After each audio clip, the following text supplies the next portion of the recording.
Dahil science na pupal ang katrabaho mo. Sumbongero, sumbongera. Sila yung mga katrabaho natin na date pang CCTV kung makabantay sa mga ginagawa natin sa loob at labas ng trabaho. Pati personal na buhay pinakikialaman. Kahit post sa Facebook, binabantayan may sumbong lang. Madamot sa kaalaman, pinagdadamot niya ang mga kaalaman na dapat itinuturo sa mga baguhan. Minsan mali-mali ang ituturo dahil takot masapawan, galing-galingan.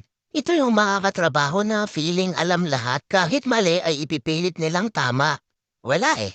Galing-galingan eh. Mamata. Ito yung katrabaho na lahat pinupuna, feeling perfect kumbaga. Minsan literal na malalaki ang mata, parang isdang matang baka. Boy Bagyo o Miss Bagyo. Sila naman yung mga masyadong matataas ang tingin sa sarili. Ipinaglihi ata sa Bagyo sa sobrang kayabangan. Sipag-sipagan.